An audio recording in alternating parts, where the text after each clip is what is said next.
Patufet, que era el vailet més remenut que s'havia conegut, va arribar a casa seva ple de joia. Guaiteu, pare, guaiteu, mare, guaiteu-ne bé el cartipàs. El senyor mestre m'ha dit, home de profit seràs. I mostrava a Cofoi i als seus pares les bones notes que li havien posat a l'escola. Doncs potser sí que és veritat que serà un noi assenyat. Què vols? Ja pots demanar, perquè res se't negarà. I en Patufet, posant-se un dit al front, començà a pensar. Si demano uns esclops nous, em faran anar amb els bous. Si demano uns tirants forts, hauré d'anar a regar els horts. Demanaré una escopeta, que això sempre em distraurà, i els diumenges a la tarda al bosc podré anar a caçar. Vull una escopeta, pare. Una escopeta? Jo et toc. Més tindràs una escopeta. Del que t'he dit no me'n moc. En Patufet va tenir una escopeta a la seva mida i el primer diumenge se'n va anar a caçar acompanyat del seu fidel bon nas, el gosset més perdiguer que ha conegut el terrer. I acompanyat d'en bon nas, ell canta que cantaràs. Ja ben Patufet, el gran caçador, porta l'escopeta i un bonic sarró. Pobre de la llebre que se'n posi al pas, que per molt que corris al sarró cauràs. Ja ben Patufet, el gran caçador, de perdius i llebres n'omplirà el sarró.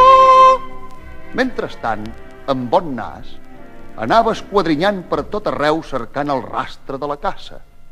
De cop, en Patufet vegeu unes mates que es movien i com que allí on posava l'ull posava la bala, engegà un tret i patim-patam, del darrere de les mates en sortia en bon nas, que fregant-se la part posterior, que és allí on li havia tocat la perdigonada, es mirant en Patufet com dient-li: Patufet, Patufet, amb això no hi ha dret. Ai, perdona'm, amiguet, és que estic molt nerviós i no he sabut distingir si eres un conill o un gos. En aquell instant s'aixecà davant seu un vol de perdius, sense pensar-s'hi gens disparar i pataplam! Va donar en el blanc d'un pi, del que en caigué una pinya al cap del nostre heroi, deixant-lo negre. En bon nas se'l mirava llastimosament. Ai, em sembla, Patufet, que això per tu no s'ha fet. Però en aquell moment el vailet es fixà en un conill que s'estava mofant de la seva punteria. Et rius de mi, conillet? Doncs apa, aquí tens un tret. I aquell sí que va ser certer. El conillet caigué a terra amb uns ais que feren que en Patufet, penedit, corregués tot seguit al seu costat i agafant-li la poteta li digué: No passis pena, que jo cap mal t'he de fer.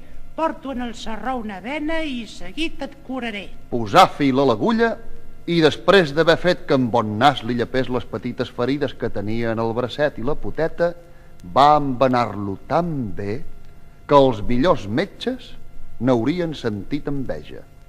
I enfrescat en la feina, no es donà compte de que altres conills, amics i familiars del ferit, havien anat arribant i que en veure l'acte caritatiu del petit caçador es posaven als seus peus, passant-li la llengua i el nasset pels esclops en senyal d'agraïment i bona amistat.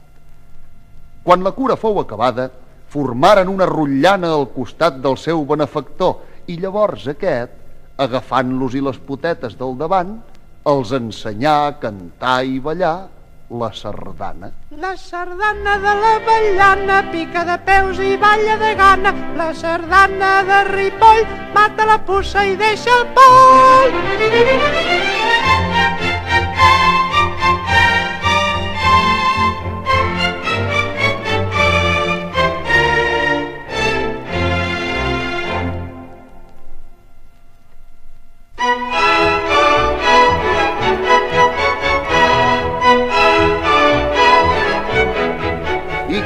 Alegrois per part dels conillets i d'en bon nas, que es feu tan gran amic d'ells que saltava i brincava amb els més grandets, fins que en Patufet, després d'haver fet amb una branca de pi una crossa pel malaurat conillet i haver-li posat el braç en una xarxa, va acomiadar-se de tots, dient-los-hi: Fins a demà, amiguets, que vindrem per a saber si el ferit ja va per bé.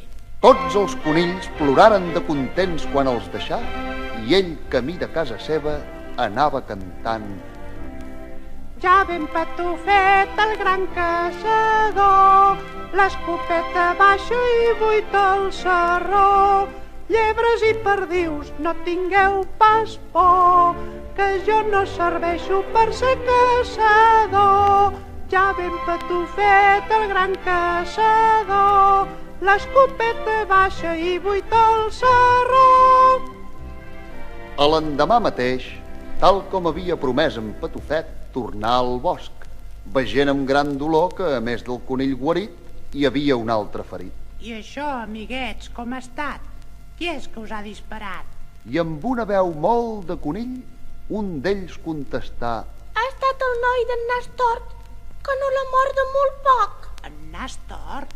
No tingueu por, que en quan el pugui atrapar no li quedaran pas ganes de venir al bosc a caçar. I tot seguit, i amb l'ajut d'en Bon Nas, que estava udolant de ràbia en veure la mala fe d'en Nas Tort, en Patufet guaria el segon dels ferits, i en estar llest, posà a prop d'ells una canya amb el seu mocador blanc, en el que hi feu unes lletres que deien: Hospital de Sang, no feu soroll. Un cop feta la feina, els digué: Ara, per entretenir-vos, farem un joc molt bonic que se'n diu Amagueu-vos conillets. S'assegué sobre una pedra, posà un conillet entre els seus genolls i, tapant-li la cara amb les mans, es posà a cantar mentre indicava als altres que s'amaguessin. Conillets, amagar, amagar, que la llebre va caçar. De nit i de dia no us mogueu de l'establia. Si no us sabeu amagar, la llebreta us caçarà. Conillets, conillets, esteu ben amagadets? Sí. Doncs busca'ls! I deixà anar el que tenia a la falda, fins que aquest en trobà un altre amagat darrere d'en Bon Nas. Després de jugar una estona, en Patufet i el seu company s'acomiadaren, amb la promesa de tornar el dia següent. Però a l'arribar l'endemà, varen trobar els pobres conillets tots arraulits en el seu cau. Tot seguit, varen endevinar que en Nastor rondava per allí. I quin en feu, en Patufet? S'amagà a prop d'ells i, en quan aparegué en Nastort, començà a disparar perdigonades que el pobre Nastort apretà a córrer, que les cames li tocaven a les darreries de l'home. Quina alegria!